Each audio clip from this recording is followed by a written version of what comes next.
Wajahku memucat, mataku terbelalak sempurna ketika memandangnya.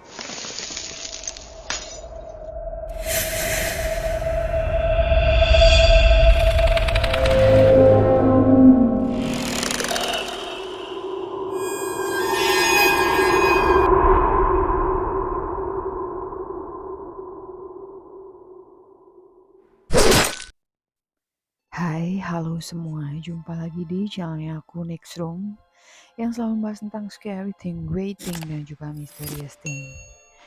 Kali ini aku akan melanjutkan membacakan cerita pendek horor karangan dari Rista Damayanti dengan judul Badai Salju. Sudah 3 hari badai salju tidak kunjung reda. Kurasa musim dingin tahun ini yang paling mengerikan dibanding tahun sebelumnya. Tapi syukurlah masih libur sekolah, jadi aku tak perlu repot-repot bangun pagi dan bergelut di tengah dinginnya udara. Aku melirik jendela, angin masih bertiup ganas di luar sana. Tak ada satupun kendaraan yang melintas atau orang-orang yang berjalan.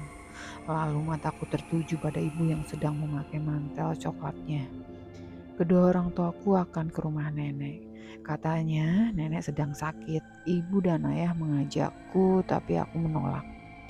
Keluar rumah di tengah badai begini, aku lebih suka menghabiskan waktu di rumah seharian dan menonton TV. Aku mengintip di balik pintu, menatap mobil ayah yang semakin jauh. Setelah itu aku segera menutup pintu lalu menguncinya 3 kali. Dingin sekali, ujarku meniup kedua telapak tangan. Hari sudah hampir malam, namun ayah dan ibu belum pulang juga. Aku masih setia duduk di ranjang, membaca novel ditemani coklat panas dan biskuit. Kenapa lama sekali, gumamku sedikit gusar. Segera aku ambil sweater motif kelinci di lemari. Sial, padahal aku sudah memakai pakaian berlapis-lapis tapi tetap aja kedinginan. Aku berjalan ke arah jendela, mengembuskan napas di kaca kemudian mengelapnya menggunakan siku. Aku memandang keluar lalu mataku tanpa sengaja menangkap sesuatu. Ada jejak kaki yang memenuhi halaman sampai di rumah lalu berbelok ke arah halaman depan. Jejak-jejak itu tercetak jelas di atas salju. Seolah-olah ada seseorang yang baru saja lewat di sana. Aku mengerutkan kening, siapa kira-kira yang berkeliaran saat badai begini? Karena penasaran, aku pun turun ke lantai bawah. Angin berhembus kencang menerpa wajah. Ketika aku membuka pintu, aku melirik sekeliling, tapi aku tidak bisa menemukan jejak aneh tersebut. Ketika aku alihkan pandanganku ke depan, ada seseorang di sana, berdiri di seberang jalan. Dia tinggi dan sangat kurus. Aku tidak bisa melihat wajahnya dengan jelas karena angin bertiup sangat kencang. Yang ku tahu hanyalah seluruh tubuhnya berwarna hitam. Aku belum pernah melihatnya. Dia melambaikan tangannya ke arahku. Tangan kurus itu bergerak dengan lambat dan kaku.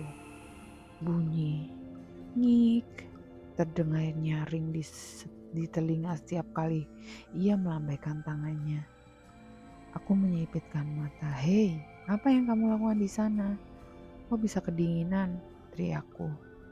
Dia tidak menjawab, masih diam di tempat. Aku terdiam tanpa sadar kakiku berjalan ke arah sosok itu.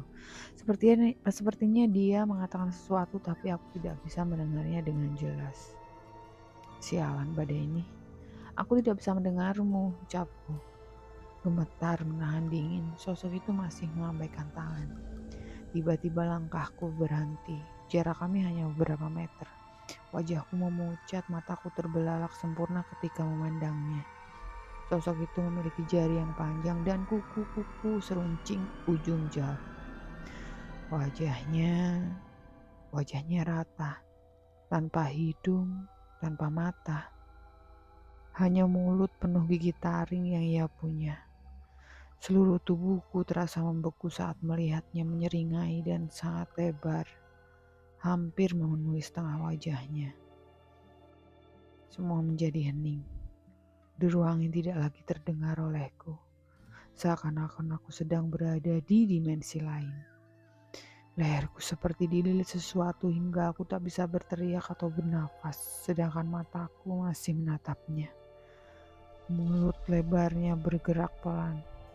Aku mencoba menerka apa yang ia ucapkan. Kemudian samar-samar aku mendengar suara, "Mati, mati, mati." Nafasku tercekat.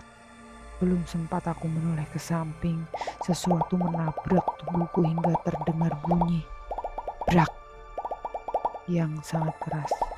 Seketika aku merasa semuanya menjadi gelap. Namun aku masih bisa mendengar suara tawanya yang serak dan menyeramkan.